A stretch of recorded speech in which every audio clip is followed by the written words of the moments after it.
Muy buenas tardes, reciban un cordial saludo de parte de su amigo Gabriel.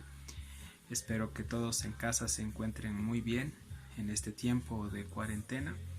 No perdamos la esperanza, la fe y el aliento que solo vienen de parte de nuestro amado Señor Jesucristo.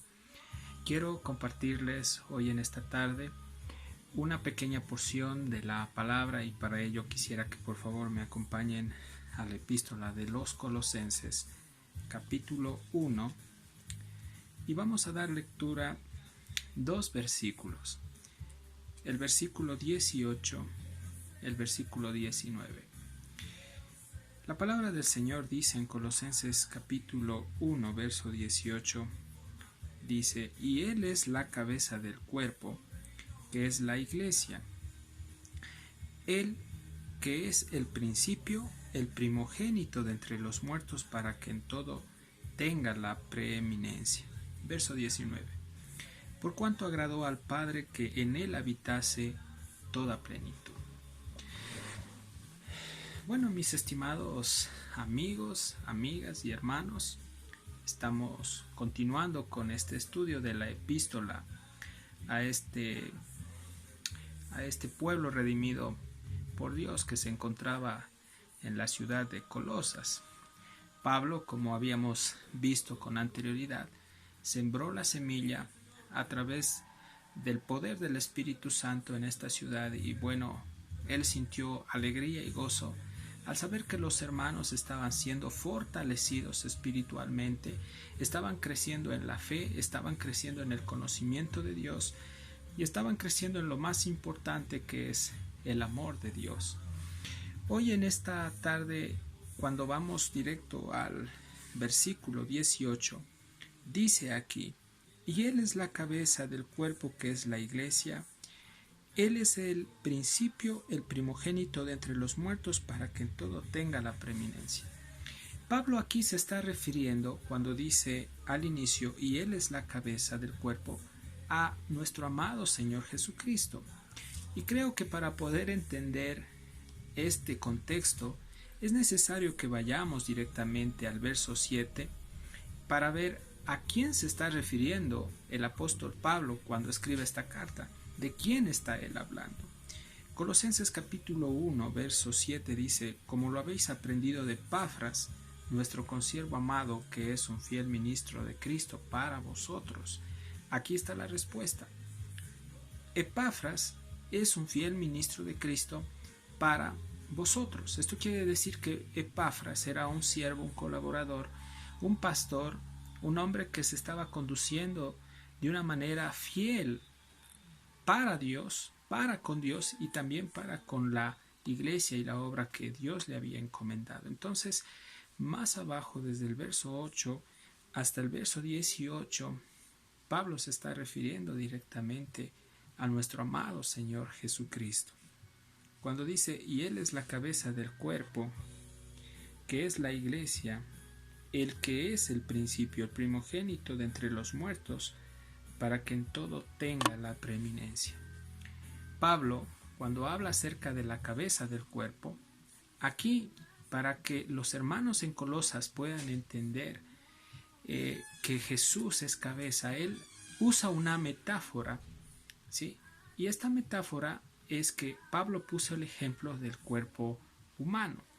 En otras palabras, para que los hermanos en Colosas puedan comprender y entender el liderazgo total que Jesús tenía, él usa directamente esta metáfora para referirse a Cristo como la cabeza del cuerpo. Es decir, usa este ejemplo del cuerpo humano para referirse obviamente a la iglesia.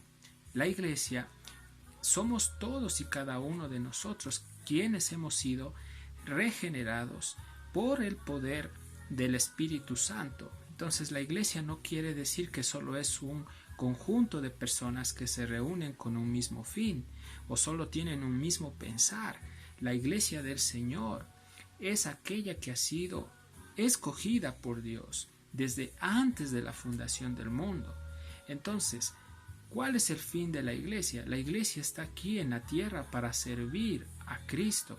Cristo es la cabeza. Entonces, así como un cuerpo es controlado, el cuerpo humano, por el cerebro, Cristo es aquel que controla cada parte directamente de este cuerpo, es decir, cada parte de la iglesia. ¿Para qué? La pregunta, para que la iglesia tenga vida y también sea dirigida por él. Sabemos que la iglesia no puede tener vida por sí misma. Hay muchos organismos que se proclaman y se dicen que son iglesia de Dios, pero no lo son, porque en esas organizaciones no está el Espíritu Santo. Entonces, hay muchos que se están proclamando siervos de Dios, pastores de Dios, pero no lo son, no han sido llamados por Dios. Su ministerio no ha sido confirmado por Dios. Entonces, hay otros que especialmente se han dividido de la iglesia.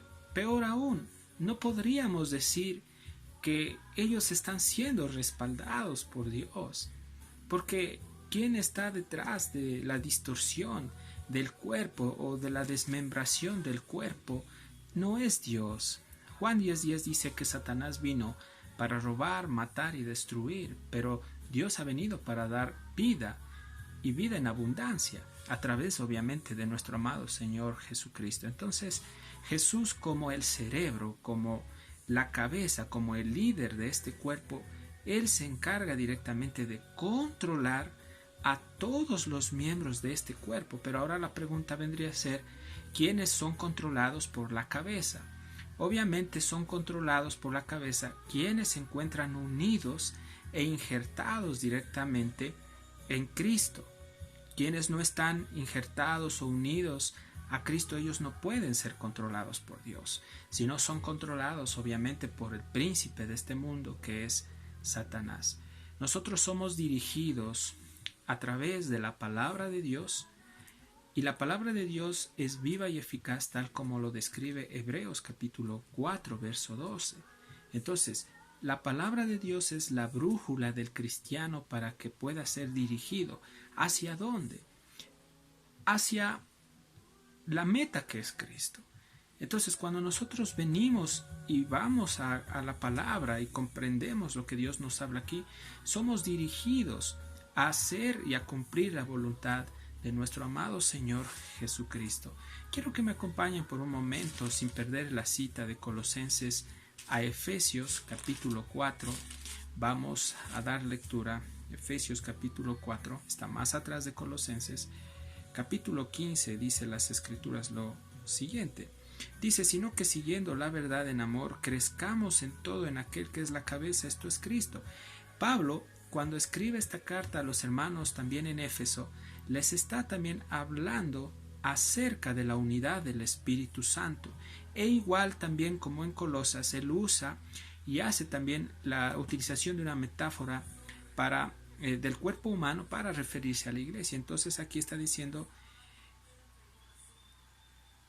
vamos a ver desde el verso 14, Efesios 4:14 dice, para que ya no seamos niños fluctuantes llevados por doquiera de todo viento de doctrina, por estratagema de hombres que para engañar emplean con astucia las artimañas del error. El verso 15 que nos ocupa en este texto dice, sino que siguiendo la verdad, en amor crezcamos en todo, dice, en aquel que es la cabeza, esto es Cristo. Entonces, cuando nosotros nacimos de nuevo, el cristianismo no queda simplemente que nosotros ya somos salvos y ahí quedó, no. El cristiano no puede conformarse solo con la salvación.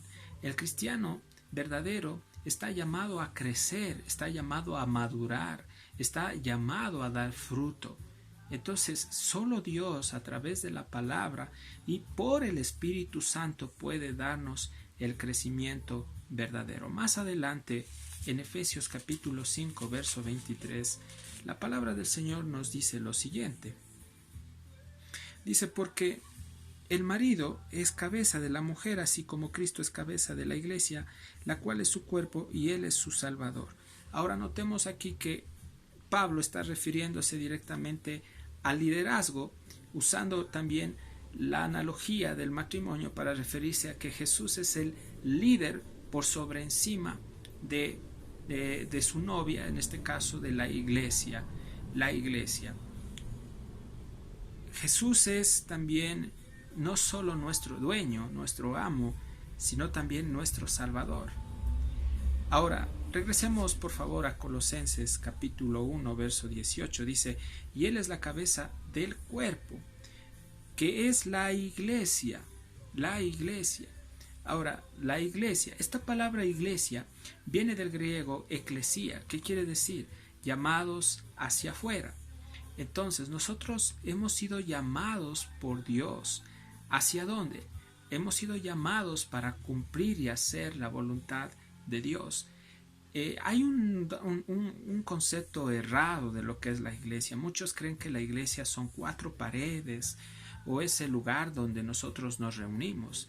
Eso es o se llama templo, o se llama un local, un establecimiento, pero en sí no es la iglesia, porque la iglesia va mucho más allá. La iglesia es donde 2 o más se reúnen en el nombre de nuestro amado Señor Jesucristo. Ahí está Dios. Por ejemplo, si yo en este momento me uno con ustedes y tenemos el Espíritu Santo, el mismo Espíritu, tenemos al mismo Padre, al mismo Dios, somos la iglesia. Es decir, somos ese organismo vivo porque estamos injertados, estamos unidos, enlazados a la cabeza que es Cristo, quien nos gobierna